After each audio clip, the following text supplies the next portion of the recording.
Hello दोस्तों, welcome back free circuit lab में आपको स्वागत करता हूं। दोस्तों, वेरिएबल वोल्टेज सप्लाई कौन बनाना नहीं चाहता है।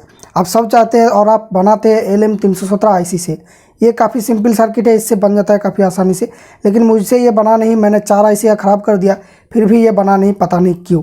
तो इसलिए मैं आज एक नया तरीका अपनाऊंगा। ये जो ऑडियो एम्पलीफायर आईसी होता है TDA 2030, जो कि होम थिएटर के अंदर ऑडियो एम्पलीफायर बोर्ड में पाए जाते हैं, इस चीज़ को यूज करते हुए हम लोग एक वोल्टेज रेगुलेटर बनाएंगे। हाँ, आपने सही सुना, ऑडियो एम्पलीफायर आईसी से वोल्टेज रेगुलेटर बनाएंगे। तो चलिए हम लोग स्टेप बाय स्टेप प्रोग्रेस करेंगे, कैसे ये काम करती है हर कुछ आपको पता चलेगा। आप लास्ट तक वीडियो को देखना। सो फ्रेंड्स, फर्स्ट हमें जानना पड़ेगा ये आईसी है क्या एक्चुअल में। तो इसलिए हम लोग इसका डाटा शीट निकाल के देखें कि इसके अंदर एक ऐसा ट्रायंगल मिला है। तो ये ट्रायंगल होता क्या है एक्चुअली, यही हम देखेंगे। और इसका जो पिन आउट्स है, इनका नाम कुछ इस तरह की है। पिन 1 है नॉन इन्वर्टिंग इनपुट, पिन 2 है इन्वर्टिंग इनपुट, पिन 3 है सप्लाई की नेगेटिव, मतलब कोई भी आईसी के लिए पॉजिटिव और नेगेटिव की सप्लाई देना होती है। और सप्लाई की पॉजिटिव है पिन 5 और पिन 4 है हमारा आउटपुट। ये जो ट्रायंगल होता है इसका नाम होता है ऑप एम्प, मतलब कि ऑपरेशनल एम्पलीफायर। ये बिल्कुल सेम ट्रायंगल हमें मिलता है ऑप एम्प आईसी जैसे LM358 हो गया या फिर LM324, इन सब के अंदर ये ट्रायंगल मिलता है। तो ऑप एम्प की जो टर्मिनल की नाम है, ये सब इस आईसी के नाम से भी मैच करता है। तो इसका मतलब ये हुआ है कि ये आईसी भी एक्चुअल में एक ऑप एम्प ही है, लेकिन इसका पावर इन सब छोटे छोटे ऑप एम्प से कई गुना ज़्यादा है। और आपके सिलेबस में अगर कभी ऑप एम्प आपने पाया तो इसका ये सर्किट तो आप जरूर समझते होंगे। इसका आउटपुट और इनपुट की एक लाइन एक साथ कनेक्ट कर दिया जाता है और एक इनपुट आपका बचा हुआ रहता है और इससे आउटपुट निकलती है। तो इस चीज़ को बोलते हैं वोल्टेज फॉलोअर या फिर बफर नाम से इसको जाना जाता है। इसका जो मेन काम होता है, इसका इनपुट में आप जितना वोल्ट देंगे आउटपुट से उतना ही वोल्टेज आएगा। तो भाई इसमें फ़ायदा क्या है, इस आईसी लगाने की क्या ज़रूरत है। अगर इनपुट में 1 वोल्ट देने से आउटपुट में 1 वोल्ट ही आए तो आपका ये आईसी लगाने की फ़ायदा क्या है। तो दोस्तों, इसमें फ़ायदा है क्योंकि कभी कभी हमें ऐसा कुछ वोल्टेज मिलता है जहाँ पर लोड कनेक्ट करने से उसका जो वोल्टेज है वो डाउन हो जाती है। लेकिन अगर आप लोग इस तरह के बफर सर्किट उसके आगे लगा देते हैं तो ये जो है इस पॉइंट में वही वोल्टेज मेंटेन रखेगा जो इसकी इनपुट में आया, लेकिन इसमें लोड नहीं डालेगा।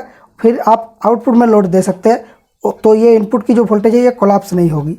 अगर एक सिंपल एग्जांपल से हम समझते हैं तो एक पॉट के दोनों साइड में अगर हम लोग कुछ वोल्टेज दे देते हैं, फिर इस पॉट को हम लोग घुमा के वोल्टेज को चेंज कर सकेंगे। देखिए, इसको घुमा रहा हूँ तो वोल्टेज चेंज हो रहा है, लेकिन दोस्तों ये वोल्टेज कोलैप्स हो जाएगी अगर कोई भी लोड इसके साथ हम लोग कनेक्ट कर देते हैं।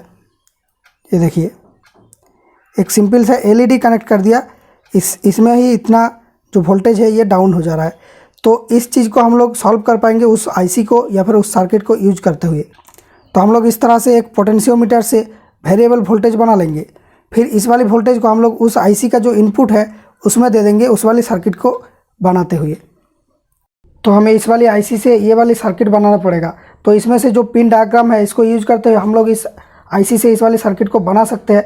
तो अगर ये आपका आईसी है तो इसका 5 पिने रहेगा, इनमें से 1, 3 और 5।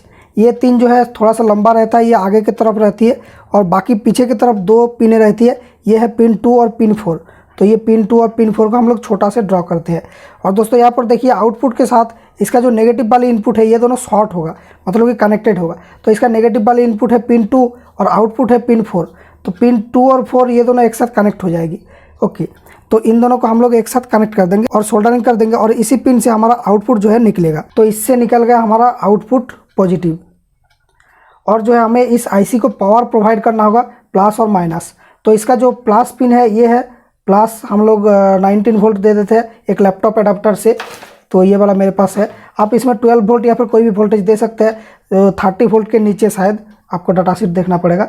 और इसके साथ जो नेगेटिव पिन है इसमें हम लोग माइनस दे देंगे, माइनस 19 वोल्ट का। ओके, और ये नेगेटिव पिन मतलब कि पिन 3 जो है ये इस हीट सिंक के साथ भी कनेक्टेड रहता है। तो अगर आप लोग इसकी हीट सिंक में भी माइनस दे सकते हैं तो ये चीज़ चलेगा, नो प्रॉब्लम।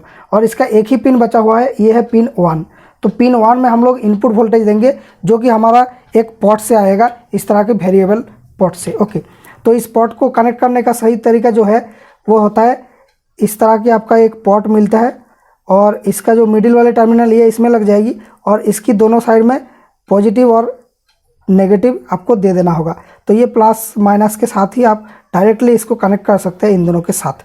तो इस तरह से सिंपल सा सर्किट है, इस सर्किट को आप लोग बना लेना। तो फ्रेंड्स, ये है इसका डायग्राम, मैंने एक क्विक ड्राइंग बना दिया। तो इस चीज़ को आप लोग स्क्रीनशॉट ले लीजिए। तो फ्रेंड्स ये रहा मेरा सर्किट पूरा बना हुआ। तो इसके अंदर देखिए आपका जो इनपुट की पावर जो है इसमें घुसेगा आपका लैपटॉप की अडाप्टर। तो इससे आपका प्लस माइनस की जो इनपुट आ गया और इन दोनों में से माइनस जो आपका आईसी का पिन 3 में चला गया। बाय द वे आईसी का पिन 1 है, ये पिन 2 और 4 यहाँ पर शॉर्टेड है और ये पिन 3 है और ये पिन 5 है। तो पिन 3 में आपका माइनस लग गया, पिन 5 में आपका प्लस लग गया, ये देखिए प्लस। उसके बाद प्लस माइनस दोनों डायरेक्टली इस पोर्ट में भी जाएगी, पावर सप्लाई से ही डायरेक्टली चला जाएगा। और पोर्ट से जो आउटपुट होकर आ रही है ये वाले पिन, ये लग जाएगी इसका पिन 1 में, इस आईसी का पिन 1, ओके, इस वाले में। और दोस्तों इसका जो पिन 2 और 4 शॉर्टेड है, इससे आपका आउटपुट निकल जाएगा और आउटपुट का जो माइनस है वो निकल जाएगी इसकी पावर सप्लाई की जो माइनस है इससे ही। तो चलिए एक टेस्ट हो जाए। इनपुट में हम लोग 19 वोल्ट दे रहे हैं और इसका आउटपुट में कितना आ रहा है वो हम देखेंगे। तो ये देखिए हमें आउटपुट में काफ़ी अच्छा सा वेरिएबल वोल्टेज मिल गया। ये सबसे लो में 0.97 मतलब कि 1 वोल्ट के आसपास देता है और इसको हम लोग घुमाते हैं तो ये धीरे धीरे बढ़ने लगता है और ये पूरा आपका 18 वोल्ट के आसपास तक जाती है, 17.5 वोल्ट लगभग जाती है, ओके। तो ये मैंने 19 वोल्ट दिया था। तो आप अगर दूसरा कोई वोल्टेज इनपुट में देते हैं तो दूसरा वोल्टेज आपको आउटपुट में मिलेगा। अब एक लोड कनेक्ट करके दिखा देते हैं कि ये लोड लेने के भी कैपेबल है। तो ये देखिए एक टेस्ट बाइक की इंडिकेटर के साथ, तो ये काफ़ी अच्छे से वेरिएबल वोल्टेज की आउटपुट जो है दे रहा है। और एक टेस्ट कर लेते हैं, इसको हम लोग 10 वोल्ट में एडजस्ट करके रखते हैं, फिर लोड देने से ये कितना वोल्ट ड्रॉप होता है वो हम लोग देखेंगे। तो ये लगभग 10 वोल्ट में एडजस्ट कर दिया। अब इसके साथ इस इंडिकेटर को लगाते हैं तो देखिए बहुत ही कम वोल्टेज हमें ड्रॉप देखने को मिल रहा है, 0.0 समथिंग वोल्ट। ये जो है लोड लेने के भी काफ़ी अच्छा कैपेबल है।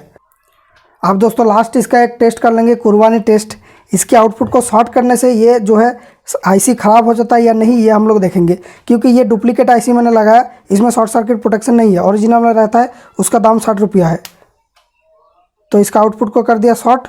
अब देखिए ये चीज़ जो है ख़राब हो गया।